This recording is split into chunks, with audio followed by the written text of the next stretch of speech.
I'm Laurie Gaylor. And I'm Dan Barker. We're co-presidents of the Freedom from Religion Foundation. Our guest today is Amanda Tyler, leader of the group Christians Against Christian Nationalism, who will tell us how Christian nationalism can be defeated.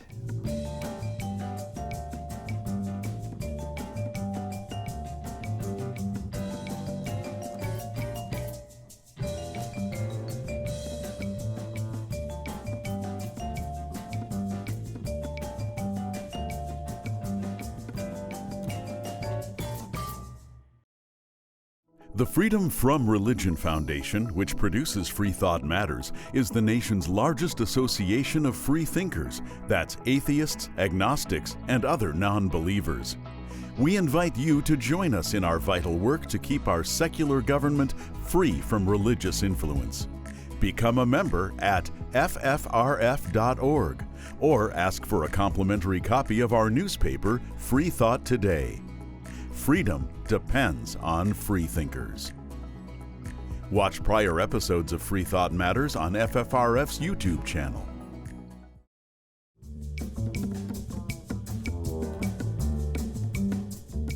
Welcome to Freethought Matters. How can Christian nationalism be overcome? We're pleased to have back on our program Amanda Tyler, Executive Director of the Baptist Joint Committee for Religious Liberty and leader of the group Christians Against Christian Nationalism. She co-hosts the Respecting Religion podcast and is a member of the Texas and the U.S. Supreme Court Bar. Amanda helped oversee a blockbuster joint report on Christian nationalism at the January 6th insurrection issued by the Baptist Joint Committee and the Freedom from Religion Foundation. She contributed a chapter about Christian responses critical of the Christian nationalism at the January 6th riot. Amanda Tyler has written a new book called How to End Christian Nationalism. U.S. Representative Jamie Raskin calls it a gift to America in dangerous times. Her book is directed primarily at Christians, but there's much in the book that non-Christians and non-believers can also utilize in our combined efforts to combat what Amanda Tyler calls a destructive ideology. Thanks so much, Amanda, for joining us again, and welcome back to Freethought Matters. Oh, it's wonderful to be back, and I appreciate the invitation. So before we go more in depth about the solutions that you're putting forth in your book, How to End Christian Nationalism, can you remind viewers about the role that American Baptists have historically played in defending the separation of state and church? I would love to do that. And that's because Baptists, along with many others, were early defenders of religious freedom for all people and separation of church and state. And that started even before there was a United States of America, back when Baptists were in our infancy back in Europe in the early 17th century. The co-founder of the Baptist movement was a man named Thomas Helwys, and he wrote in 1612 what is thought to be the first defense of universal religious freedom in the English language. So it's very much in the DNA of what it means to be Baptist, to defend separation of church and state and to defend religious freedom for all people, including for people who don't profess a belief in God. There were early Baptists who were active at the founding period, people like Baptist pastor John Leland, who was a neighbor of James Madison, who helped lead petition drives and other kinds of advocacy to advocate for the inclusion of religious freedom in the First Amendment. And so the group that I lead today, Baptist Joint Committee for Religious Liberty, is in many ways the modern day successor to these early Baptists who cared so much about this ideal of separation of church and state and religious freedom for all people. Because religious choices should be a matter of free choice, not governmental coercion, right? Absolutely. Faith is only authentic if it's freely chosen. A forced faith is no faith at all. And so that's why we stand up for the faith of Anglicans as much as we do for atheists, for Baptists and Buddhists alike. Christian nationalism now has been in the news a lot. We are getting very aware of it. When and why did you start your group, Christians Against Christian Nationalism. And can you define also what is Christian nationalism? We define Christian nationalism as a political ideology and cultural framework that tries to merge American and Christian identities. Put another way, Christian nationalism suggests that to be a real American, one has to be a Christian. And not just any kind of Christian, but a Christian who holds certain fundamentalist religious beliefs that are often in line with certain conservative political priorities. And we at BJC began our leadership of the Christians Against Christian Nationalism campaign back in 2019. We did so in response to increasing violence around Christian nationalism, and particularly violence at houses of worship, because we think one of the core promises of religious freedom for all in this country is that people can attend their house of worship of choice without fearing for their lives. And we found that that was no longer the case, and has not always been the case, but certainly was not the case in 2018 at the Tree of Life Synagogue, or in 2017 in Charlottesville, or in 2015 at Mother Emanuel AME Church. And so we worked in an ecumenical way with other Christian leaders to start the Christians Against Christian Nationalism campaign. And it had been going for 18 months at the time of the January 6th insurrection. And so we were able to instantly recognize what was happening on January 6th as not just a political movement, but part of this larger movement of Christian nationalism. And we were so pleased to partner with Freedom from Religion Foundation on that landmark report to try to draw attention to how Christian nationalism is threatening our American democracy, including in the violence on January 6th. And you say that Christian nationalism is a threat to democracy. Do you want to expound on that? Yeah, well, part of our pluralistic democracy is this guarantee of religious freedom for all people. Christian nationalism, which says that only certain people belong in the United States or are deserving of full rights of citizenship, it attacks the very foundational idea of religious freedom for all.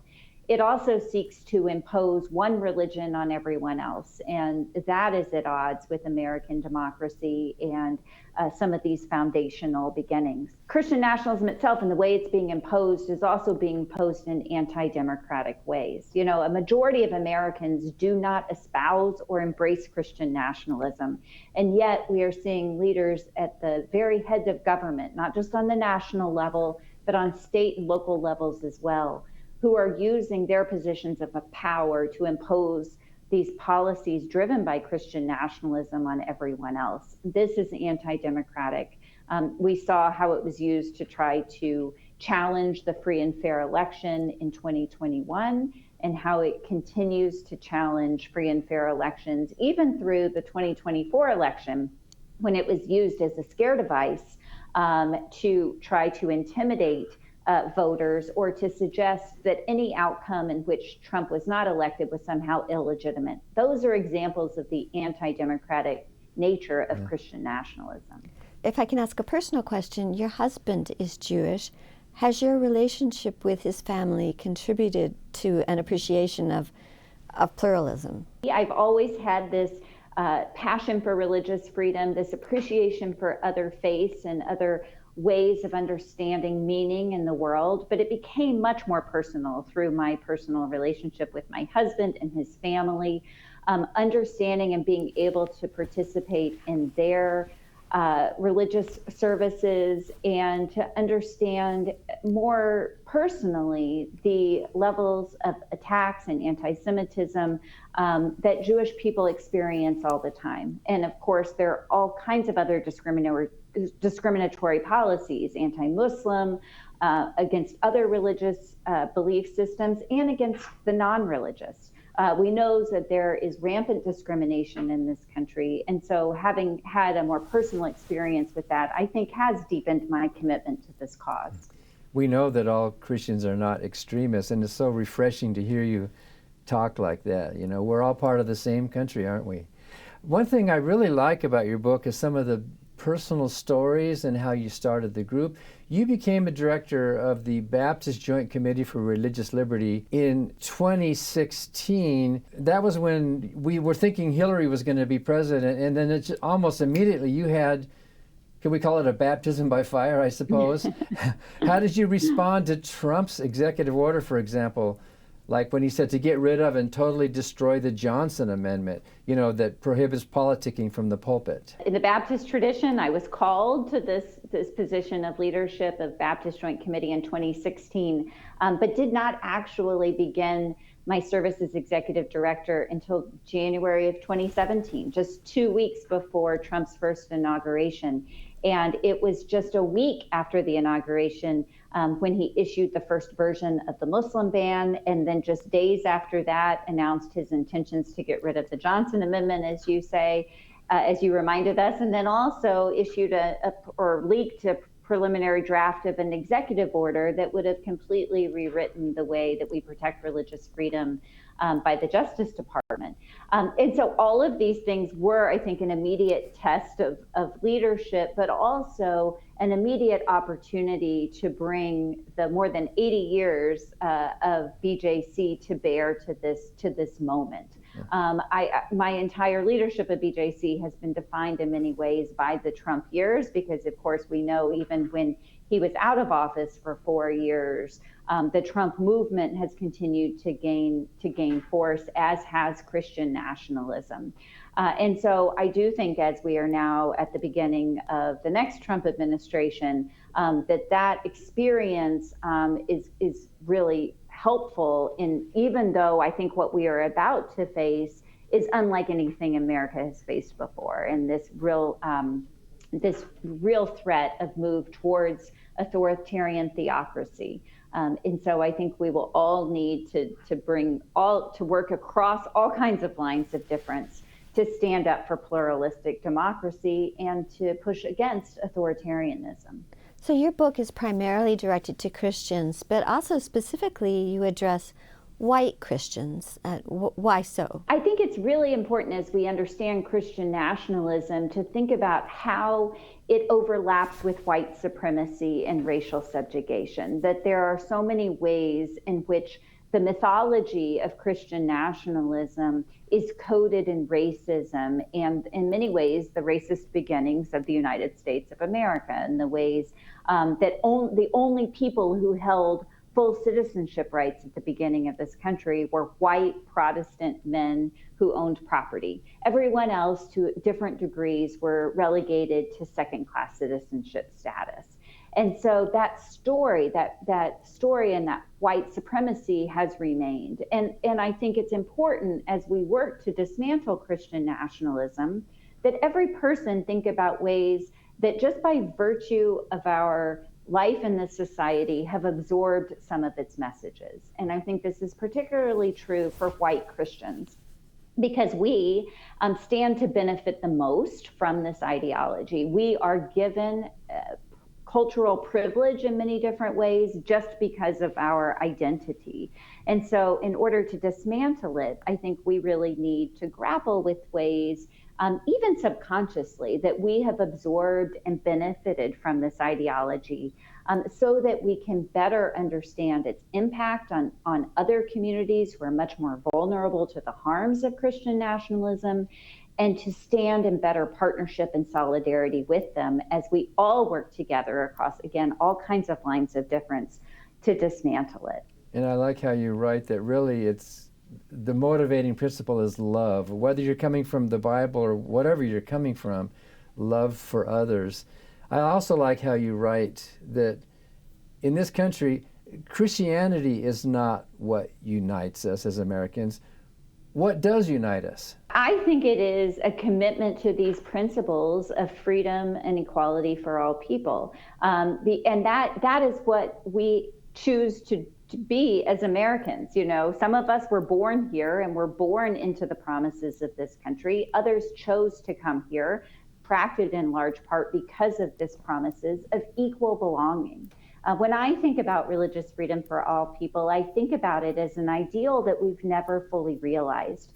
But the ideal is this one, that everyone belongs, no matter what we believe or how we worship, or even if we choose to worship or be religious at all. That our religious identity or lack thereof should never be a precursor to our full belonging in American society.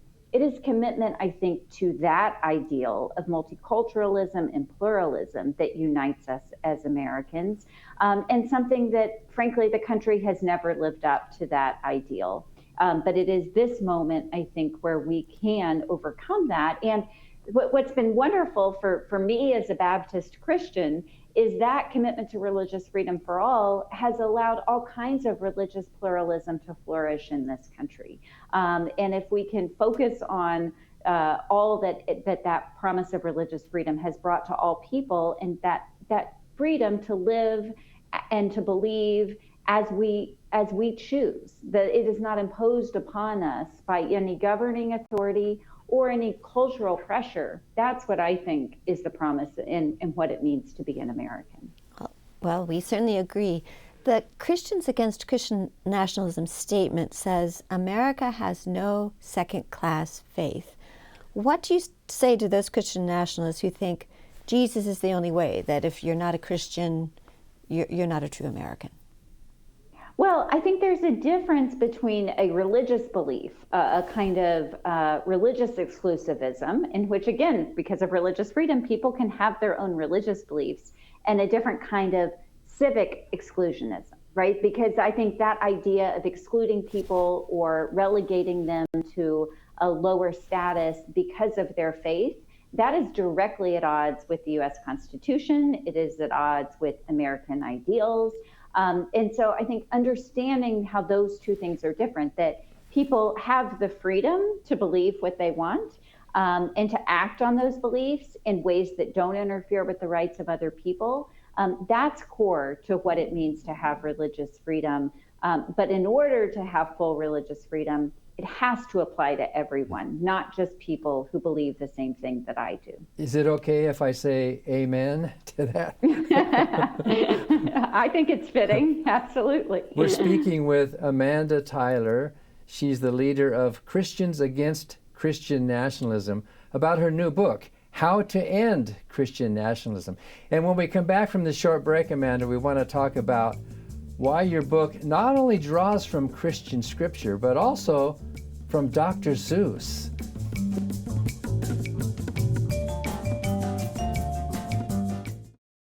Hi, I'm Ron Reagan, an unabashed atheist, and I'm alarmed, as you may be, by the intrusions of religion into our secular government.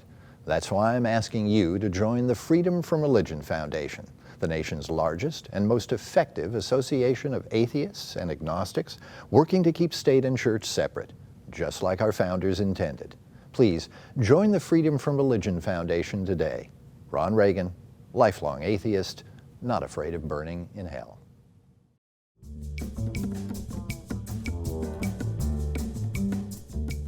Welcome back to Freethought Matters. We're continuing our conversation with Amanda Tyler, author of How to End Christian Nationalism. So Christians Against Christian Nationalism has a statement that sounds like something the Freedom from Religion Foundation would say. Government should not prefer one religion over another or religion over non-religion. But Christian nationalists don't agree with that statement, do they? No, and that statement is really a restatement in some ways of the First Amendment to the United States Constitution, that Congress shall make no law regarding an establishment of religion or prohibiting the free exercise thereof. That really is a statement, of course, of the separation of the institutions of religion and government, but also a statement of the best relationship between religion and government. And that's one where the government stays neutral and doesn't get involved in people's individual religious choices.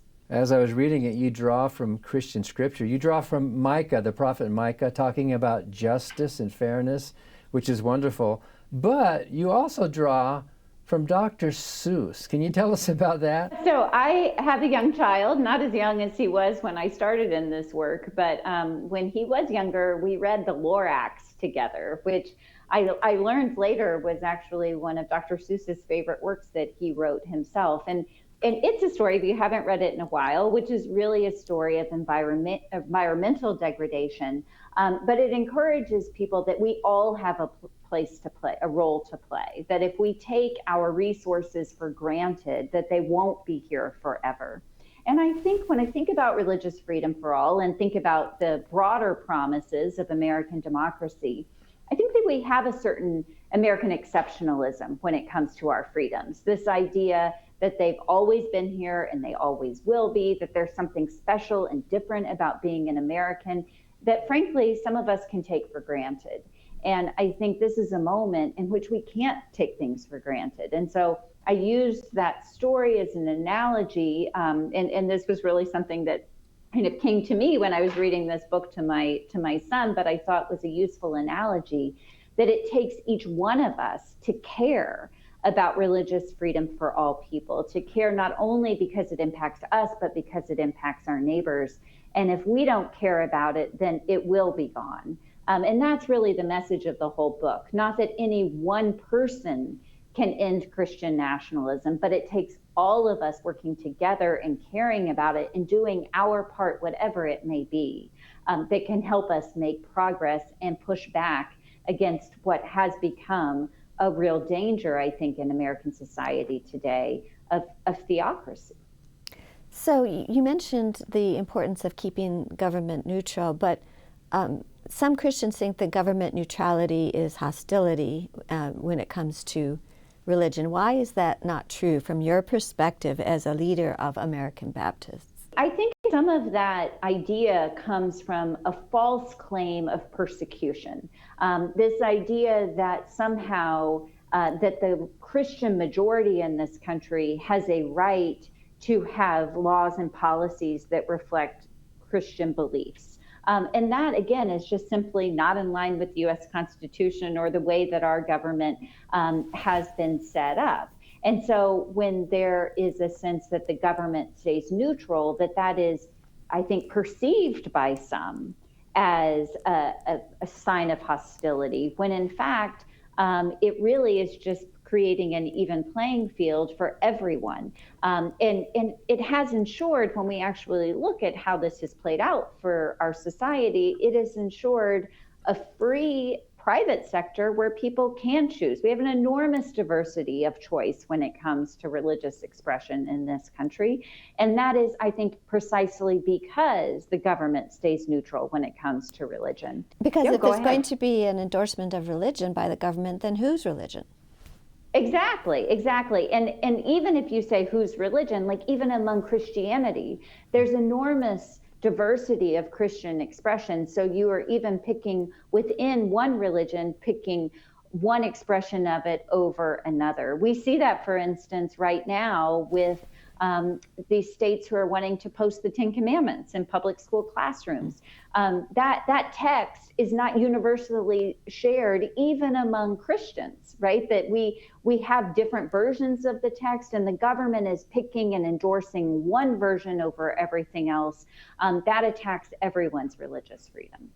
Your book has a number of step-by-step chapters about what can be done, practical advice. You have a chapter called Denounce Violence, and you say in there, society's idolatrous devotion to guns and gun culture is killing us, and that there is a tangible connection between gun culture and Christian nationalism. When I was a kid, we never brought guns into church. What's going on here? I think that the language of Christian nationalism has really been used to drastically expand the idea of what is required by the U.S. Constitution. I mean, you hear all the time, this line of, well, it's my God-given right to own a gun. Which is really curious language and not at all in line with the U.S. Constitution, but also infuses a sense of religious belief or religious expression that's linked to violence. And as a Christian, the core of Jesus's message was one of nonviolence. And so it is particularly galling to see the use of Christian language to try to support gun violence. And so I'm really in that chapter speaking directly to Christians to, again, really embrace the central message of Christianity, which is love, and to denounce violence in all its forms. So I think we have time for a quick lightning round on some state church issues, if that's okay, Amanda. Sure. So what do you say to those who say there is no separation of church and state in the Constitution? I say, though those exact words might not be there, the ideas certainly are. And I would point first and foremost to the First Amendment to the U.S. Constitution, which I've already quoted. And I'd also point out that the word separation of powers isn't in the Constitution, but the ideas are. So I think that that's a red herring that can be easily dismissed.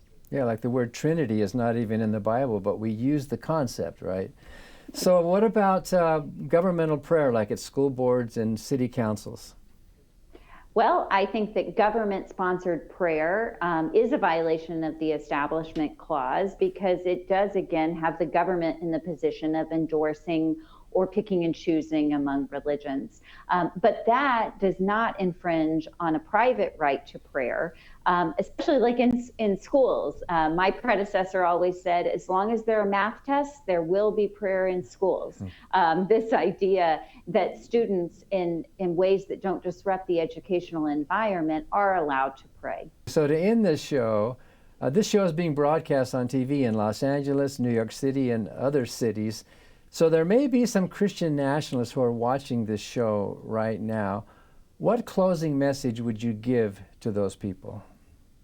Well, I'll say when I think about this as an ideology, I say that every one of us has an opportunity every day to either embrace or reject Christian nationalism. It's not something that's an immutable characteristic. And so I would just ask each person watching, no matter how you think or observe this issue, but to learn more about what Christian nationalism is. And if you're a Christian yourself, to really question, how does this ideology have anything to do with the teachings of Jesus?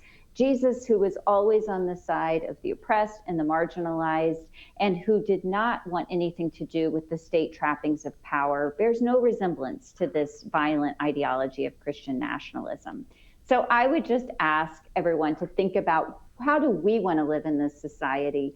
And how do we stand up for everyone's equal rights to believe what they want to without the government imposing its version of whatever space system it has on everyone else?